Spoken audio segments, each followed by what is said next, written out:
Hello, and welcome to another video with the Princess and the Time Lord. Woo! And straight off the bat, I'm going to apologise for my croaky voice, but I'm not well, so we're going to just have to put up with it. But in today's video, we are talking about our favourite franchises, why we like them, and what we think of their current state, if we'd change it, what we'd do to change it, that kind of thing. So we'll kick off with one of mine. We're doing 3 each. I'm going to try to keep it as short as possible. But even with a croaky voice, I still tend to waffle on. Yeah, it's going to waffle. Particularly about Doctor Who, which is the first thing. It's not going to be a surprise to anybody who knows me. But yes, Doctor Who, not only my favourite franchise, but it is kind of my religion. I like it so much. It's like when we met, I told you, didn't I? I was like, my house is basically a shrine to Doctor Who. Yeah, you did. And it was. A lot of it is packed away since I moved in with you, but one day when we have our dream home, it'll all come back out, and I'll have a big Doctor Who room. There's just lofters just full of boxes of Doctor Who things. Yeah, should point out it's not all packed away. A lot of it is out. But yeah, one day I'll have like a big room that will be like a sort of mini Doctor Who museum, and I will never ever stop collecting Doctor Who.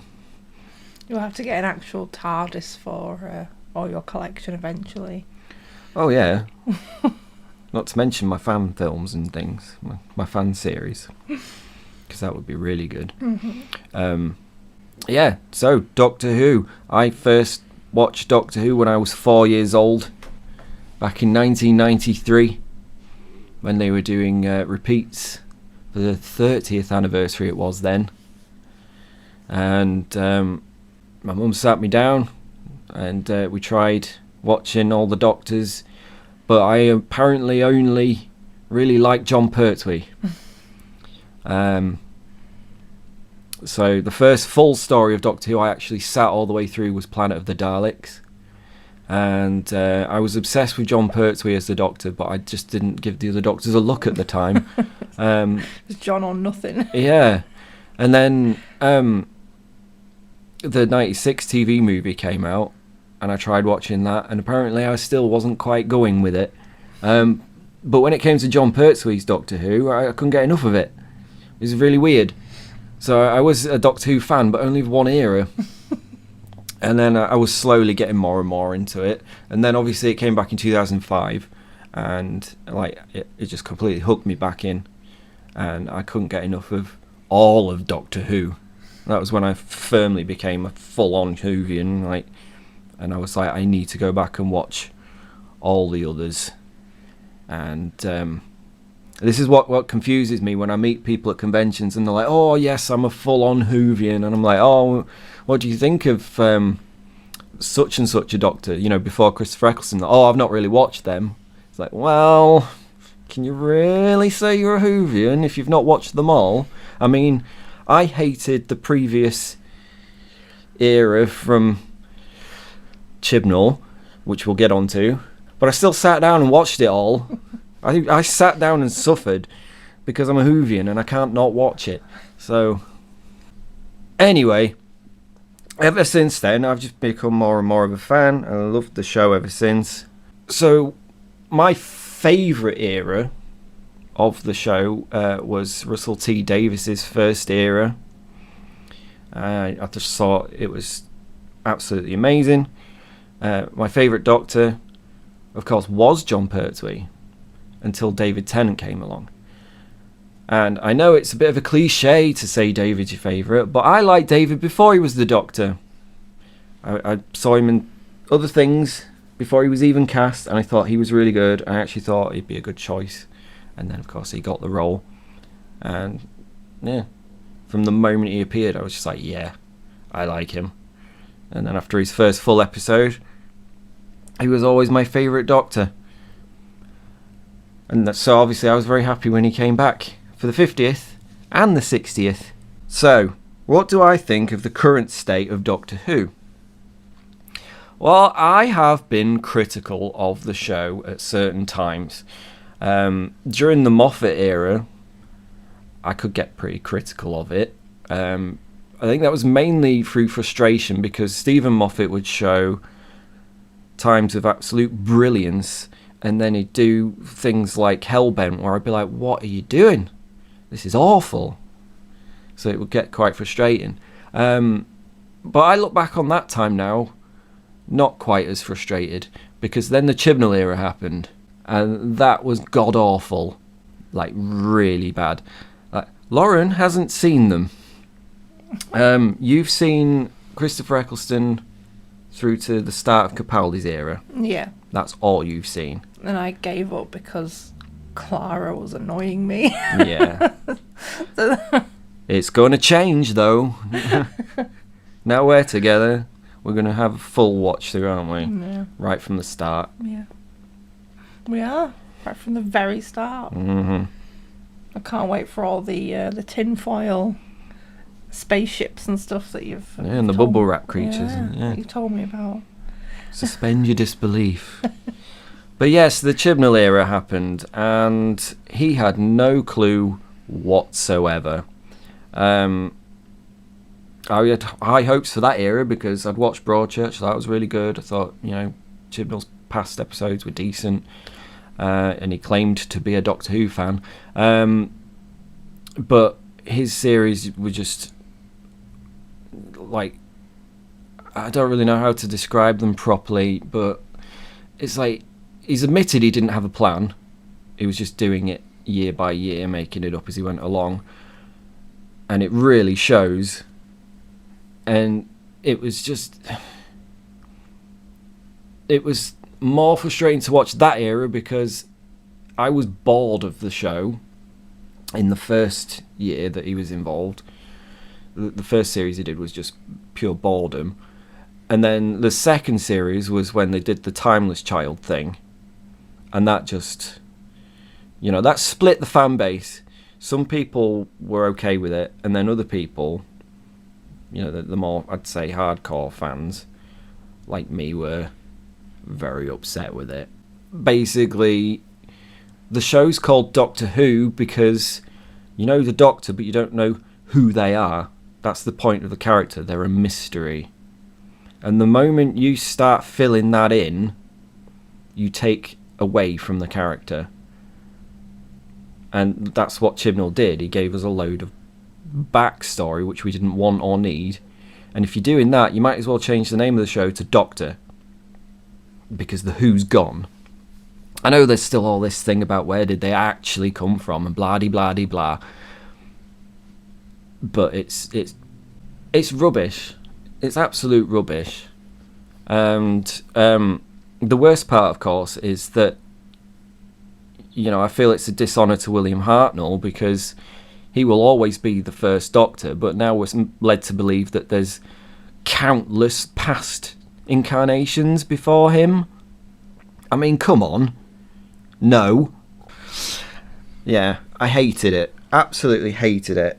And when I was like, we've got to suffer through more of Chibnall's rubbish, I was actually at the point where I was like, I might just quit. And that's a lot for me because you know how much I love Doctor Who. For me to be like, I'm going to quit because this is just, it's not making me happy in the slightest. And then the news broke that he was leaving. Celebrate. And I was very happy because the other thing I didn't like, I know I'm going off on a tangent with this, but the other thing I didn't like was the 13th Doctor. Now, when they announced Jodie as the Doctor, I was very about it because I thought after 55 years it was maybe a bit late for introducing a female Doctor for the first time. Like, maybe that should have been done a long time ago. But I'd seen her again in Broadchurch, thought she was really good. I was like, I'll give her a chance, She's got that sort of weird energy. You need to be the Doctor, and she's a good actress. And then it soon became apparent that they had no idea what to do with the Doctor, and she was just a childlike Doctor, and that's it.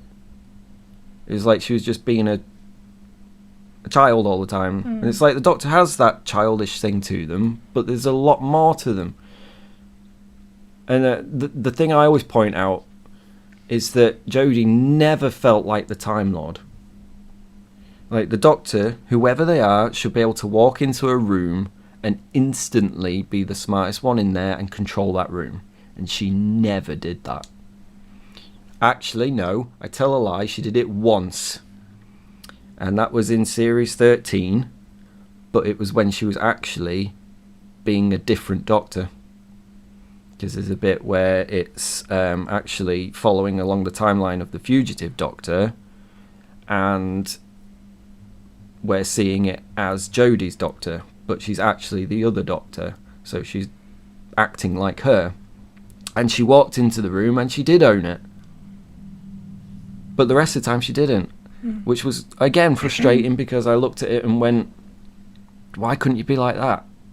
That's the Doctor. That's what it should have been like the whole time. But she wasn't, so... I think it's suffered badly with the writing. Oh, yeah. In that instance, because I think Jodie's an amazing actress, and as a person, she seems like a really nice, fun person. Oh, yeah. I mean, I've met her, and she is lovely. And I think if she was written better... Yeah. Then... It's not entirely her fault, you know? You're only as good as what you're given. And she was given some god-awful stuff to work with. Like, the main example being the episode where Graham's worried about his cancer coming back, and the Doctor's just like, oh, I should say something comforting, shouldn't I? While I'm socially awkward. It's like, that's not the Doctor at all. No matter how socially awkward the Doctor is, they would try. Yeah, they have a lot of compassion, the Doctor. Yeah, and yeah, I was done with it. But like I say, it was announced that changes were happening. Chibnall was leaving, Whittaker was leaving. Brand new era. I was like, oh, good. Hopefully they get it right this time. And then they said he was returning. Russell T Davies was coming back. He was going to be in charge again. And I was like, oh, yes, it's saved. I was like, I don't care what anyone says. I think it's going to be saved. And then they said it's from the 60th anniversary, and it's going to be David Tennant and Catherine Tate are going to be the main Doctor and companion for the 60th anniversary. And I was like, yeah, well, I'm back. I don't know about the show, but I'm back. And yeah, right from the start of the 60th anniversary, you know, this first little bits of the Starbase, I was like, yeah, Doctor Who feels like Doctor Who again. And like David Tennant walking around, you know, I know he was like in a different costume and stuff, but it was still like, that's just the Doctor walking around. He's doing, he's like, his body language, everything, it's just saying the Doctor. And I felt safe again. And then announced Ncuti as the 15th Doctor, and that got me excited, because I hadn't seen him in anything, but I'd looked him up and I'd looked at a few clips, and I was like, oh yeah, he looks great for this. And after watching his first series, it's amazing. He's absolutely fantastic. And I know there's all this stuff about, you know, all this modern PC stuff and the woke, learn the correct meaning of that latest series, but I honestly didn't get upset by any of that. No. There was nothing in there that made me go, oh, not this. I don't know about you, because I was actually just going to say, Lauren has come back in from the 60th anniversary, so I've seen them onwards as well. Yeah. No, but like the 60th anniversary episodes were great. You remember you watched them on your own, because it was when we were living apart. And we were like messaging, and you were saying how much you were enjoying it. And then we watched it at, was it Christmas we watched it together? Yeah, when the Blu-ray came out. Yeah, we watched it together, and I loved it. And then, we watched the Christmas episode with Ncuti. We were just like, yeah, this is Doctor Who again. It's like, this is amazing. Yeah. And it's just, really good. Yeah, so I haven't had any problems with the the messages or themes that they've been putting in. My only problem really with the more recent series was we had 2 episodes back to back where they really didn't feature the Doctor, which was like in an 8-episode series. I think that was a bit like, maybe you should have split them up. Yeah. And the series finale, now I've always loved Russell's finales, thought they were the best ones, but the first part was great, was just like a typical Russell finale with a great cliffhanger, but the second half really didn't land. No. It was a bit disappointing, after they'd built up Sutek and he was like the massive threat, and then they just basically stuck a lead on him and dragged him through the vortex, and it looked amazing, but it was kind of like, was that it? And then they spent way too long at the end of the episode just focusing on Ruby and her mum. It's like, I get that whole thing needed resolving, but you spent so long on that you had very little time to do anything with the Sutek thing. Because we went to the cinema to see the 2-part finale, didn't we? Yeah. It looked great on the big screen. Yeah, it looked amazing. But yeah, and it's like, I know a lot of people have the problem with the Ruby's mum reveal, but I like the fact that she's just a normal person. Yeah. That it's like, you don't have to be something special to be special. Yeah. I get that it was like this whole big build-up of who is she, but that's the point. The snow thing is still a bit of a mystery. Yeah, that was I still don't quite get that. Yeah. But she's not finished. She is coming back, so that might just be an unresolved thing with that. Might be connected with Mrs. Flood for all we know. But getting to the point, because I do go on. I think Doctor Who's in a great position. I love the last series. Very much looking forward to the next series. The money that Disney are throwing into it hasn't hurt it at all. It looks better than it ever has. Like, some of the visuals in that last series were like, whoa. Yeah, incredible. Absolutely amazing. And yeah, I'm very happy with Doctor Who. Particularly like the merchandising and the promotional material. Because that was another thing during the previous era. There was none of that. You'd hardly ever see anything telling you when Doctor Who was coming. You'd see nothing on the shelves. Like, they just didn't care. Yeah. But one thing Russell does is care about the show. And he pushes it. And it's great. Yeah. It's like back to its old form again. It's also great to see a TARDIS pop up at Disneyland. Yeah. Well, it's Disney World, wasn't it? It was Disney World and Disney California. Yeah. Both got one. So now we need a Doctor Who ride. Yeah. Please, Disney. Please. That would be amazing. I want a Doctor Who ride. But yeah, I mean, I love Doctor Who so much. I make my own series. You do? Which I would tell you to go check it out, but I'm biased. I mean, I'll tell you to check it out then. Yeah, It's amazing. Lauren will tell you. I mean, she listened to it before we even met, because we were talking, and then I was like, "Oh, I made this," and you were like, "Oh, I'll check it out." I got proper you binged hooked. it. I did two seasons of the audio series, and it was so good. At times, most of the time, I forgot I was listening to a fan-made series. I felt like that your writing was so good that they could actually be actual canon Doctor Who episodes.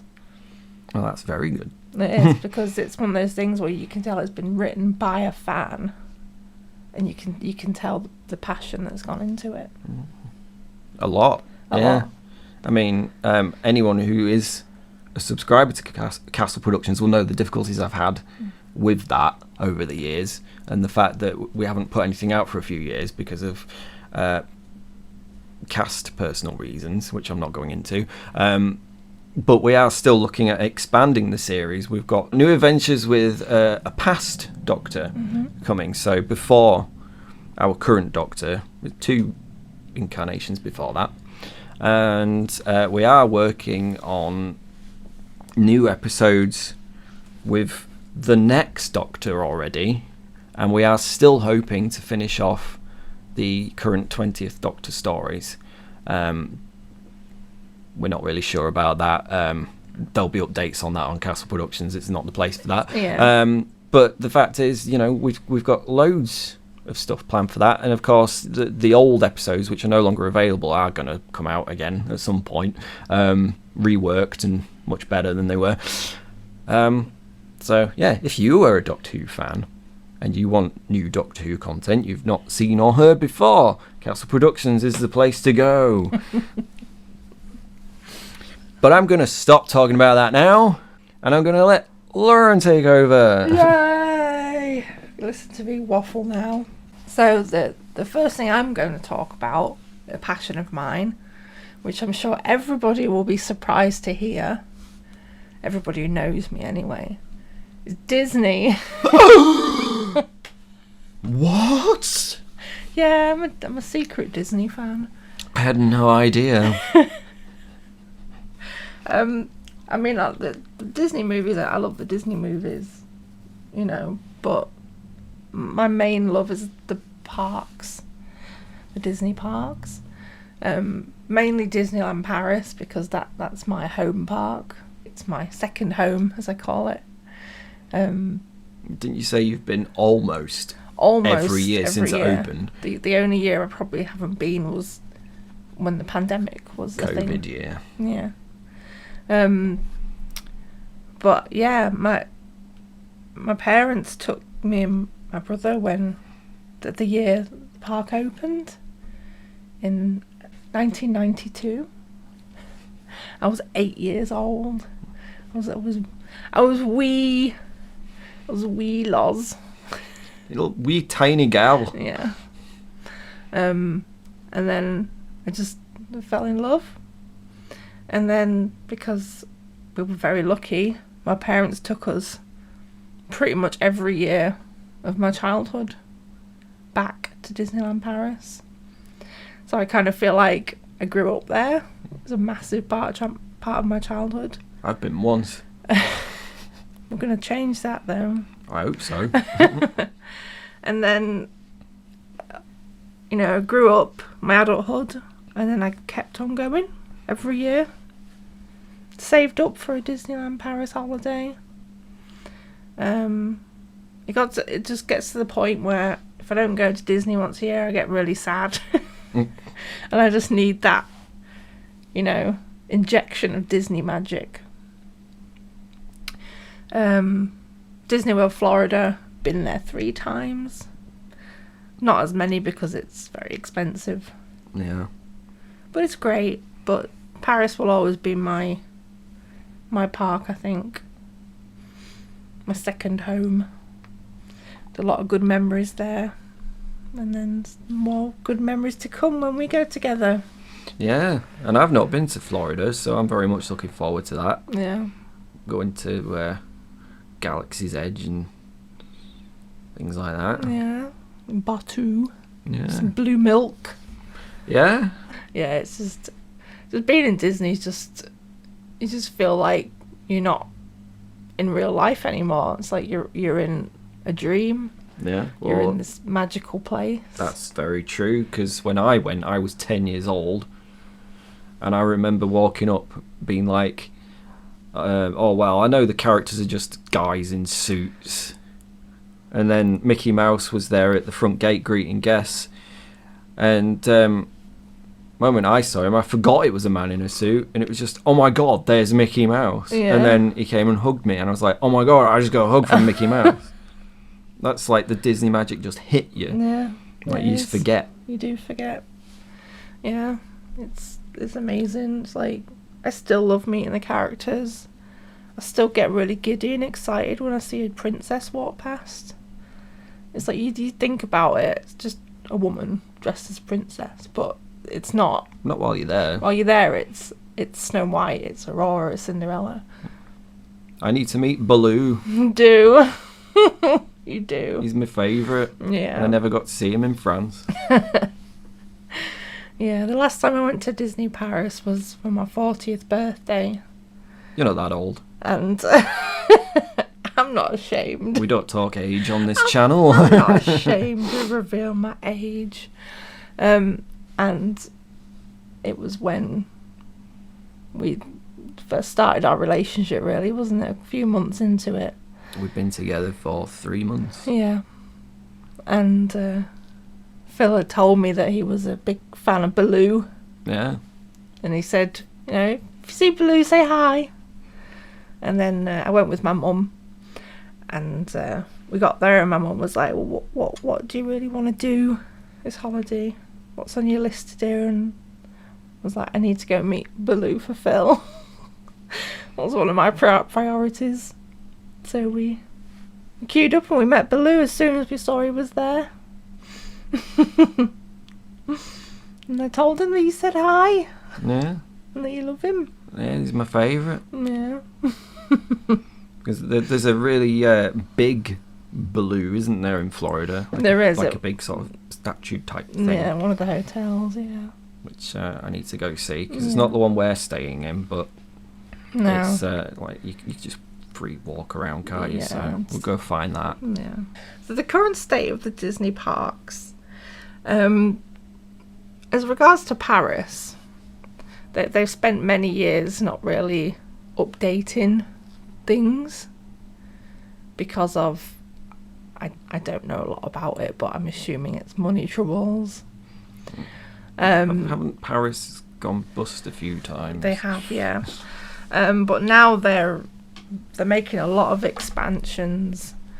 They're expanding the Hollywood studios.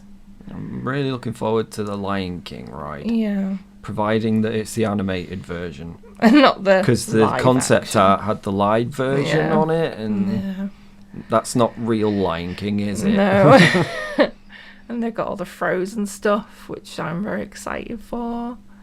So I'm glad that they're actually making progress on adding more new things to Paris, because Florida's constantly updating. Well, it's like Walt said, it's never finished. No, it's never finished.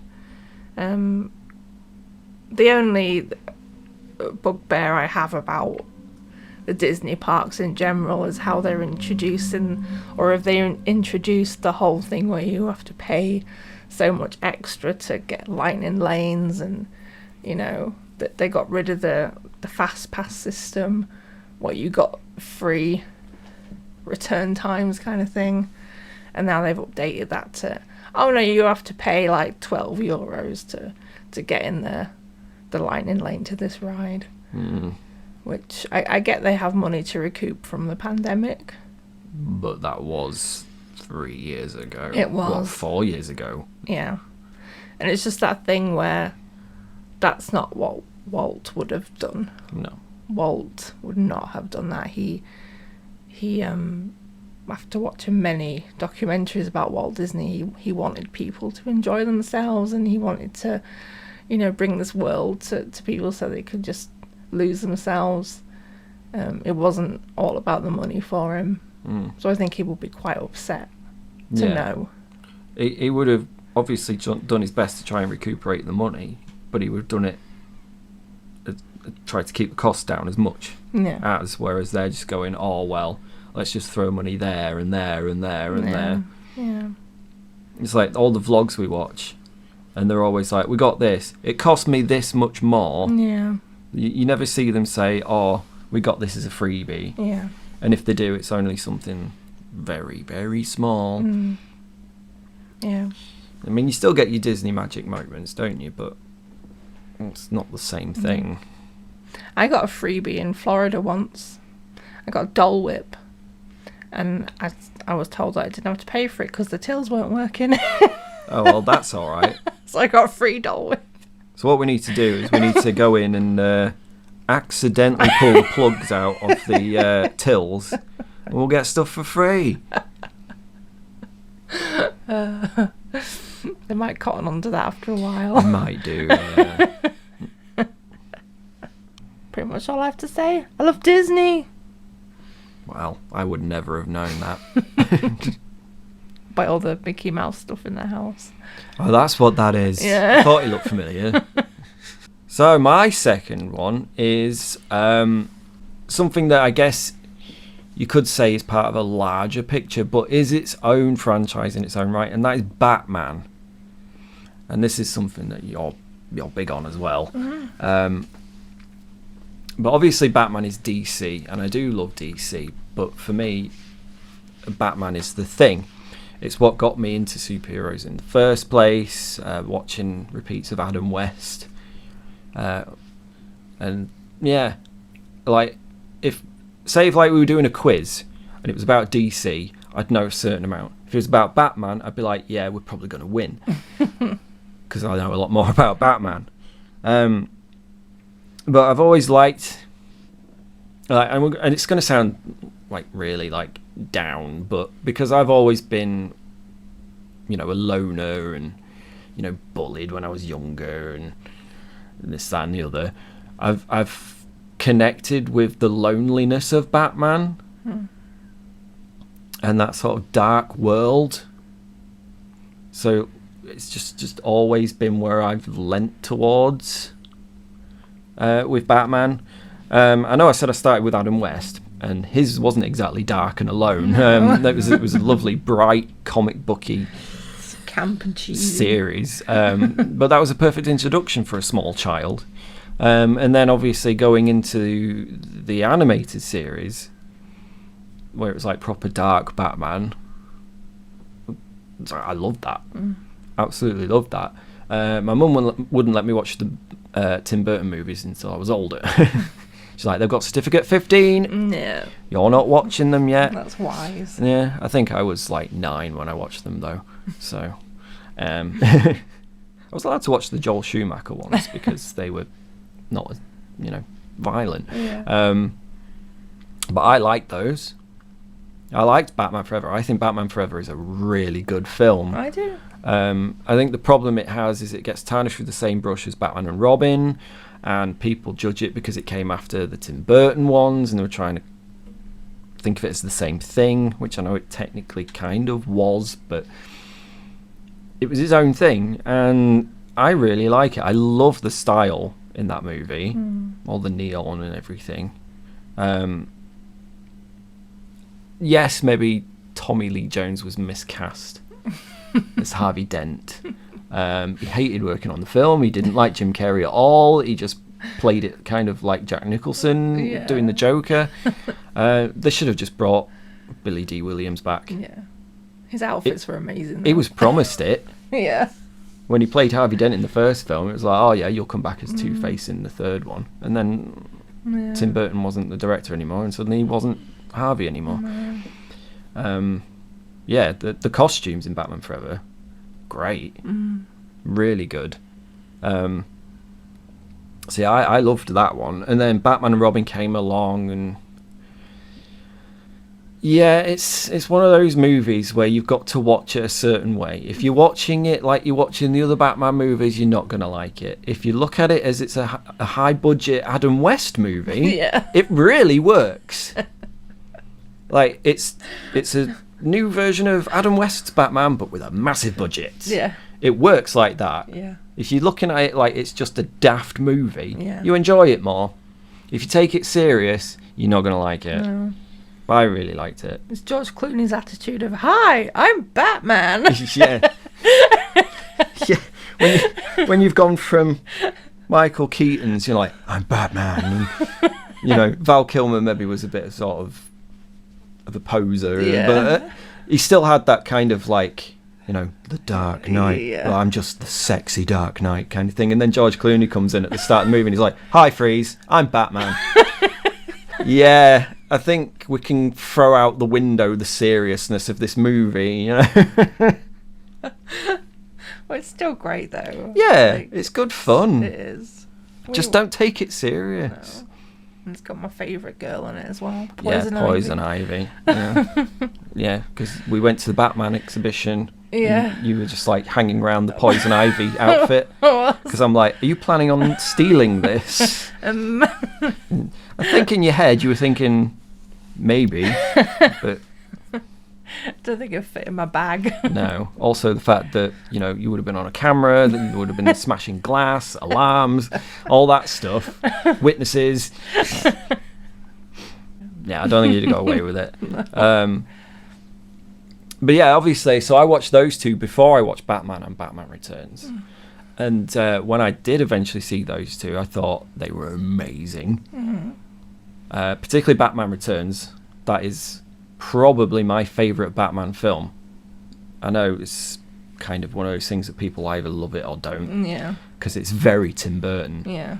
The first of his was like he was just making a Batman movie. The second one was let's make a Batman movie, but let's put my style on it. But I loved it. I thought it worked so well together. And yeah, it was like when we watched all the DC movies recently, we watched that and the credits were rolling. I was like, can we watch it again? We didn't, but I just loved that film. Then obviously there was a massive gap with no Batman until the Dark Knight trilogy started. And that was great in a different sense because that one went more realistic. It's like, what would it be like if Batman actually existed, you know, without the sort of fanciful comic side of it. And I think that worked really well. I mean, you were a fan of them at first, were you? No, I hated them at first. Yeah, and then we watched them again, and you really liked them. Yeah, I was in tears in the last. You cried at the end of The Dark Knight Rises. Yeah. The first time you were like, didn't bother me. Yeah. And then we watched it, and you were actually crying at the end of the film. Yeah. It's like, I guess you've changed your mind. Yeah. I don't know what it was. It's just the first time I watched them, I just didn't like them. You didn't connect. And then I watched them with you. I don't know if it's because I watched them with you and because you're such a big fan, like, of the films, and it kind of changed my outlook on them. But yeah, I really loved them. Yeah. So I get people have the misgivings about it because it's different from like the source material, but that was the point of it. Yeah. And they didn't mess up what they were trying to do. And it wasn't one of those things where it's like you've taken the character and made them a joke, which we'll get onto, but they didn't do that. Yeah. It's like, I know Christian Bale's voice was questionable at times. Batman Begins, he was fine. Yeah. And then The Dark Knight, he proper went throat cancery with it. I think he toned it down a bit for The Dark Knight Rises, but it's the duck face as well. When it's the second suit, the cowl on that second suit is so tight that he can't close his mouth, so he's constantly like got a pout going on. Yeah. He did a great job though, considering the restrictions. He did. But those films are, Nolan has said they're more based on Bruce Wayne's story than Batman's. So yeah. But I love those films. Yeah. And then when they finally announced that we were getting a proper DC universe of movies, the second one of that was going to be Batman versus Superman. And it's like, okay, so we're getting Batman again. Great. And they announced Ben Affleck, and everyone was like, and this was me included, I'm not sure about that. And then we saw him in the suit. Zack Snyder released that picture of him, and it was like, oh my god, that's Batman. Yeah. Like, it was just like out of a comic book. And then saw the film, and whatever you thought of the film, Ben Affleck was perfect. He was. As Batman. But he was also perfect as Bruce Wayne as well. Yeah, that was the other thing. Yeah. He nailed both sides of it. And a lot of the actors, they either got one or the other better. Yeah. But I think he was just perfect for both sides of the role. Yeah. The main issues with that movie, of course, were the studio, because Zack wanted to call it just Dawn of Justice. Makes sense. But they were like, no, you have to have the words Superman and Batman, because otherwise people won't know what it is. It's like, yeah, because the pictures with them on all over the posters and the trailers, no one would get it from that. They'll be like, what's this film about? Yeah. Who's in this film? So who's in that? Who are they? Yeah. Who's that one that looks like Superman? Who's that one that looks a lot like Batman? So they said you've got to have Batman and Superman in the title, And then it became Batman vs Superman, Dawn of Justice. Now the main problem with it is that one little thing, the verses. Because that's what threw everyone off. They was expecting the whole movie to be about those two fighting each other, and that's not what it's about. No. That's just a small part of the movie.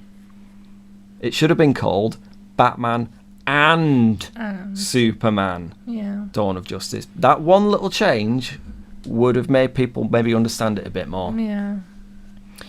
Also, people don't really understand the ending. The whole, like, Martha thing.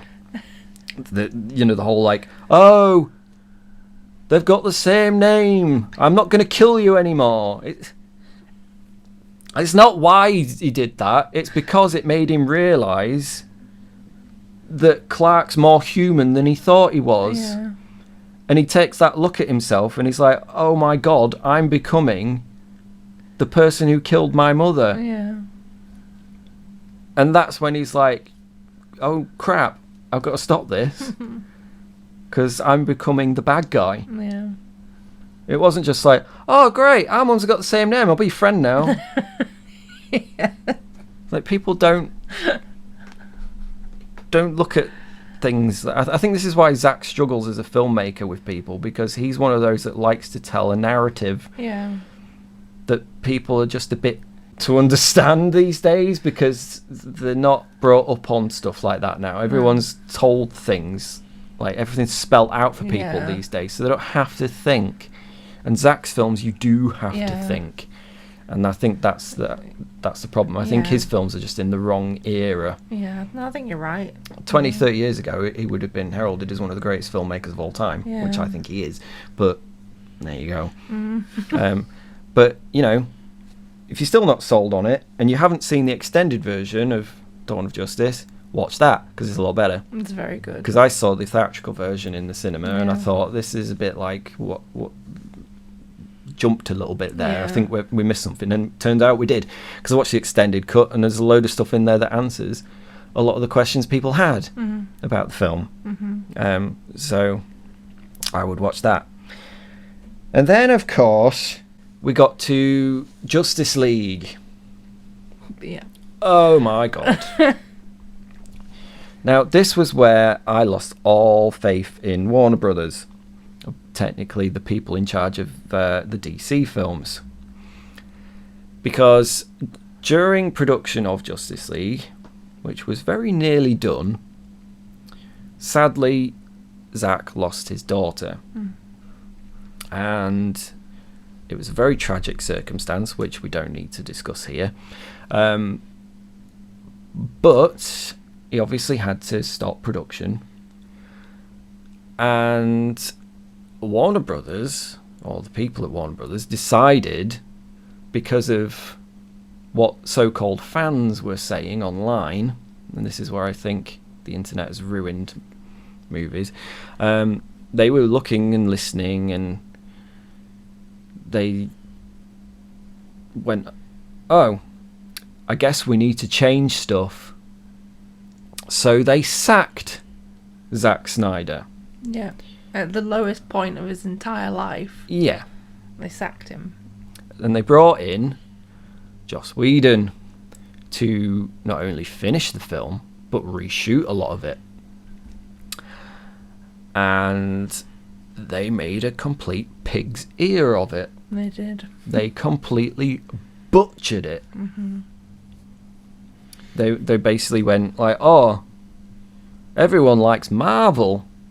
Maybe we should be more like Marvel. We'll make it bright and colourful and shove a load of jokes in. That's not DC. No. That's the point of having two different comic book brands. DC is the dark one. That's where you go if you like your dark stories. Marvel is bright and cheerful and full of jokes. I know it's got its dark stories as well. I'm not saying that it's completely all that. Yeah. It's like DC does have its bright and colourful and cheerful stories. But it's mainly known for being dark. Marvel's mainly known for being the brighter I know what you mean. one. So it's like, if you want Marvel style stories, go watch the MCU. If you want DC ones, come to DC. Yeah. Don't make DC like Marvel. Yeah. That's not how you do it. No. It's not. And I guess they were expecting to make a ton of money from from Justice League being like a Marvel film. And it just did not work. Yeah. It was rubbish. I mean, they tried to turn Batman into, like, he was spouting all these one-liners, like, oh, something's definitely broken. Yeah. And then when Superman's like, oh, no, you didn't bring me back because you like me. And he's like, well, I didn't not like you. It's like, this is not Batman. No. That's not Batman dialogue. Maybe Adam West would have spoken like that. Yeah. But that was different. Batman doesn't talk like that now. And obviously, you know, Ben Affleck was having troubles at the time. You know, he's openly said about that, like he was hitting the bottle and stuff. And like, you look at the film and you can tell which bits were shot by Zack, basically because they look better anyway. But Ben's in shape. Yeah. And then you see the new footage. I'm not being nasty, but you can see in the suit he's bulging out of it. Yeah. He didn't look well, bless him. And this is why he says that it was the worst experience of his life. Yeah. I don't really think he's talking about when Zack was in charge. I think he meant those reshoots. Yeah. Mainly, you know, we all know the stories about Joss Whedon and how awful he is. And Yeah. like, some of the stuff he said on that set was awful, like the racist stuff towards Ray Fisher and basically telling Gal Gadot that she had to have Ezra Miller fall on her chest, otherwise he would destroy her career. And just an awful man. And then, of course, you've got the Henry Cavill mustache. My God. Like, Henry Cavill was filming Mission Impossible Fallout, and he had to keep his mustache contractually. So when he was doing the reshoots on Justice League, he had a mustache. So he was a mustachioed Superman. And they decided to CGI it out. Only they didn't CGI it out. They CGI'd skin over the mustache. So he had this massive top lip. It was awful. It looked like he'd had some really bad Botox in his top lip. Is it Botox you have in your lip? I don't know. I don't know. That stuff they put in your lip. It was terrible. It was really, really bad. It's like the first scene of that version of Justice League, he's just saved someone and his kids are recording him, and he turns around and you go, whoa! What's going? What has happened to your mouth? Did a bee sting your lip, Superman? Did a bee that had just like rubbed its ass on kryptonite come and sting your lip? What the hell was that? It was awful. Absolutely awful. And then obviously after that, DC never recovered. The DCEU never recovered. They just kept coming with cock up after cock up. There was the odd good film. I mean, they're enjoyable for the most part, but then you've got absolute rubbish like Birds of Prey and Wonder Woman 84 and The Suicide Squad. Yeah, it was never going to recover. No. Unless, of course, they'd have said, let's bring back Zack and let him finish off what he started. Yeah. But, of course, they wouldn't admit defeat, even though that's what happened. And then we had this whole thing where it was like, complete Zack Snyder's version, release the Snyder Cut. And they kept saying it doesn't exist. And then Zack's like, oh, really? Well, here it is. And then it got made and released. He had a little bit to finish off, which he did in his garden, which you wouldn't bloody know because it looks amazing. But this film that doesn't exist, we've now seen. And it is honestly a completely different thing. It is amazing. It is. It just changes the entire story of, like, even Cyborg. I remember in the Joss Whedon version, Oh god, I was a bit underwhelmed by Cyborg. Like, he's not a great character. And then when I saw the Zack version, I thought he was amazing. I thought he was an incredible character. Yeah, well, I remember Zack saying when they were making the film, Cyborg is the heart of the movie. Yeah. And then the movie came out and he's hardly in it, and he's just basically there to just be ripped apart or what have you. And that's because Joss Whedon is a massive racist. We know it, so I'm not going to jive around it. But then you watched Zack's version and you got it, and it's like, yeah, And now I see it. He really was the heart of that movie. But you've got Justice League, which is a pile of crap. You've got Zack Snyder's Justice League, which is a bit of a masterpiece. Mm-hmm. And it's like, how can what is technically the same thing be so different? But it's like, you look at the difference, like The Flash. Now, putting Ezra Miller aside, because this isn't about that, but The Flash in Zack's version is a hero. Yeah. He saves everyone. Mm-hmm. Like, we all know the brilliant scene at the end, which is incredible. I believe that's the one that won the Oscar. Stunning, yeah. It is absolutely amazing. And when they were reshooting, remaking, whatever you want to call it, they decided that was bad and needed taking out, and instead they'd have him save some Russian family in a pickup truck, Yeah. and then say something daft like Dostoevsky and then run off. Yeah. It's no comparison, is it? No. It's like, that is the perfect example of why that one was crap and the other one was great. Yeah. And then, you know, obviously they made the Flash movie, and, you know, as we've hinted at in a past video, they didn't get that right. No. I mean, it was great to see Keaton back as Batman. Yeah. That's the one good bit, I thought, was having him back. Because, like with Beetlejuice, he just got straight back into the role. Yeah. Like when he comes out and he's like, I'm Batman. It's Yeah. like, oh yeah, Yes, you are. It was great seeing the Batcave and, you know. And the Batmobile, Yeah. which he didn't drive. No. Very sad about that. But it's like, you know, when the Flash grabs onto him when they're going to go up the zip wire, and he just gives him that look, the Keaton Batman look. Yeah. Like, get off me. What I loved when you mentioned the zip wire is how he's still using his old, like, contraptions, like he's trying to work out the weight and stuff of going Yeah. to the left. Yeah. He's like, how much do you weigh? You know, it's obviously a throwback. And then he's like got the little thing where he works out the weight ratio. Whereas obviously, you know, like Ben Affleck's one, it'd just been like, get on the lift. And then just put some thrusters on it and just gone shooting up there, you know. It was so good. Yeah, but then that's the other thing. Ben Affleck, that was his last film as Batman. And, you know, he was still good. But how little they thought of him. Because the suit that they gave him looks... Well, it's. I'm not going to say it looks like cosplay. Because cosplayers do a lot better. Yeah. It looked like it came from a fancy dress shop. It didn't fit him properly. The cowl was hanging off his face. The nose, in that scene on the bridge, doesn't fit him. Yeah. I think that was a stunt double's cowl. It looked terrible. Yeah. And, yeah, it just seems so disrespectful. It was very disappointing. Yeah. Obviously, in the meantime, we've got another new Batman in a different universe. Because then we got The Batman, Yeah. which was originally going to be Ben Affleck's movie, which, you know, he was writing and he was going to direct.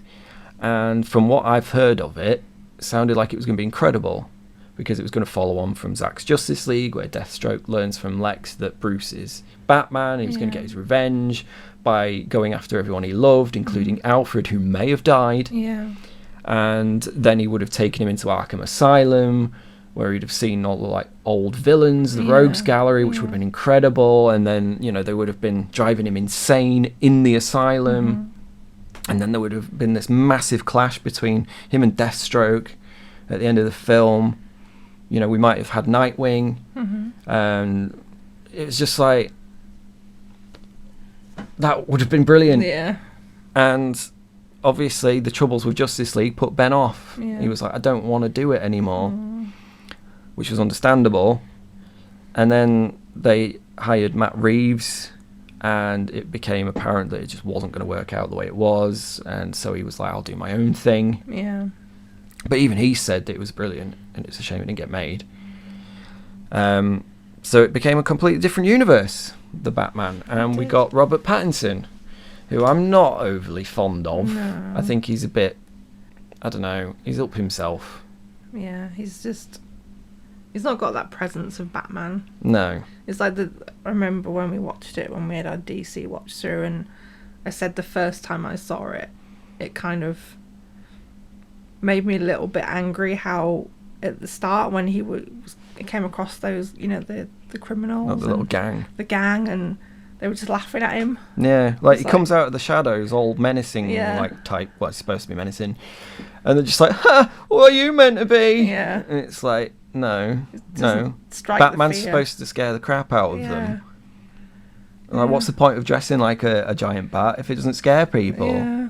Yeah. That's not right. And yeah, it's just like his Bruce Wayne was just like an emo, Yeah. like moody teen Yeah. kind of thing.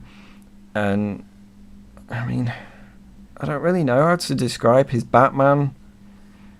It's like there was moments where you were like, okay, It has I get potential. that that's like a young Batman Yeah. there, but I didn't get that Batman presence. No, I know what you mean.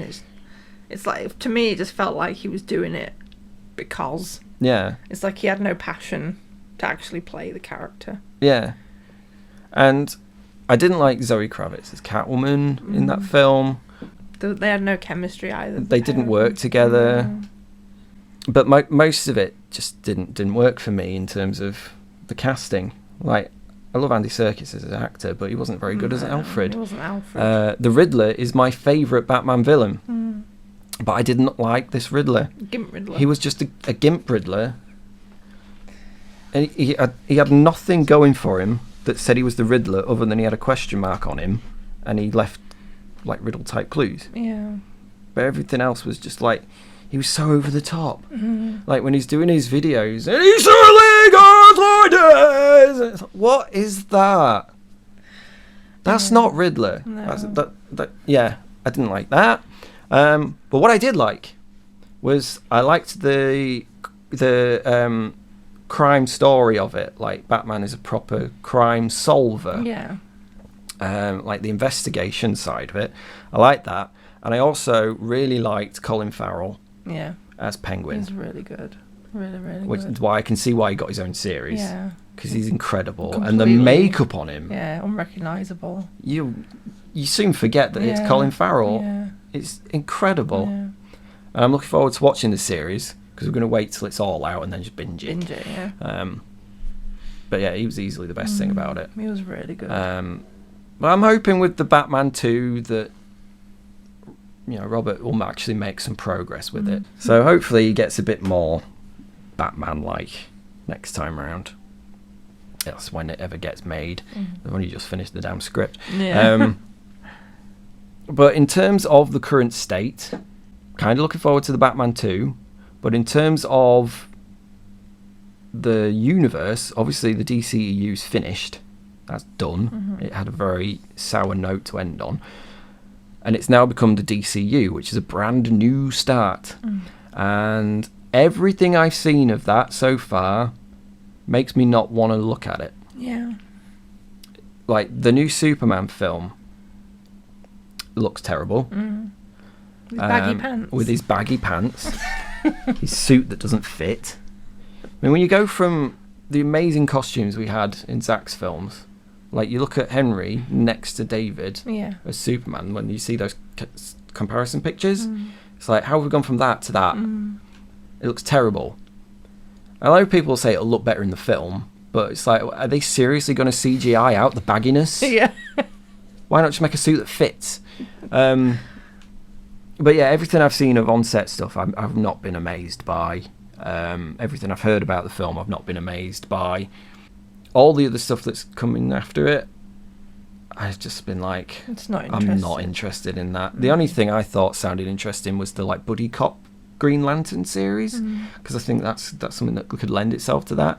Everything else I was like, meh, not bothered. I mean, it's a completely new universe, yet they're still making Peacemaker, Yeah. which is from the other universe, and they're doing Amanda Waller with the same actress who was her before in the other universe. Yeah. Why? Yeah. If it's a completely new universe. I know. It's like there's so many things like Creature Commandos and stuff like that where I get that they're things that James Gunn is interested in, but they're small time ones for a reason, because they're not as popular as like Batman, Superman, Wonder Woman. So it's nice that he wants to put some focus on them, but they're not going to draw in your audience, because people don't know who they are. I agree. I know what we said earlier about the Batman Superman name on it, but it's the same thing, you know, like people see it on the screen, they know who they are. But they see Creature Commandos on the screen, they're not going to know who they are. They're just going to be like, I don't know what that is. Yeah. You'll get a small audience going to see it. You're not going to get a massive return on it. Yeah. And there's a lot of things that are like that on the list of DCU projects, where people are just like, meh. Yeah. Like, who gives a crap? Yeah. That's true. It's like they've exhausted all avenues now with DC, and now they're just bringing in stuff that people have never heard of. Yeah. And we're getting another new Batman with, what is it? Brave and the Bold. Yeah. Which is going to be Batman and his son Damien. So it's another new Batman. Another Batman. And it's just getting tiring It seeing is. his parents killed over and over again. It is. Which is why I'm glad they left that out of the Batman, actually. Yeah. Something different, that wasn't it? Yeah. Not seeing the pearls drop to the ground. Yeah. I mean, to be honest, Zack did that straight from the comic again. That was. So you don't need to see it again now. No. But I'm done with it. I'm Same. sad to say that the DCU, I'm not even going to get started with it, because I think it's heading for failure anyway. It is. I think they need to just, once it's out and it makes a loss, which I think it will, they need to go, right, we're going to stop. We're going to take 5, maybe more years, restructure, start again then, when everyone's a bit sort of starved of it and actually really want it again, Yeah. and then do it properly. Because at the minute it's not looking good, No. and it's a shame. It's like when you see all the updates, like the filming photos and stuff from the new Superman film, and you read the comments on Facebook and stuff, and it's people taking the piss out of it and laughing at it. Yeah. It's Because like, it doesn't look good. Yeah, it's like, is this the kind of impression you want to give for your new film? We were so close to having greatness. Because now, obviously, the DCEU has ended. Zack has told us how it was going to end, with Justice League 2 and 3. Yeah. And my God, they sounded amazing. Yeah. And we could have had that. Like, go online and look it up, but it would have been fantastic. Yeah, it would have been amazing. And we're not going to get it, No. which is a massive, massive shame. So, current state of DC and Batman, not good. It's not good. Yeah, I suggest if you want good Batman, go and watch the old ones. Yeah. Or go and play the Arkham games. The best Batman's Adam West Batman. That's your favourite. Yeah. Yeah. Yeah. Well, I have 2 favourites, because my favourite live action is Ben. Yeah. In Zack's films, anyway. Yeah. Because he's just the comic book Batman. But my favourite Batman of all time is Kevin Conroy, Yeah. because he's just like, he is the voice of Batman. He is. Michael Keaton's my favourite, along with Adam West. I was just gonna say, you just said Adam West was your favourite.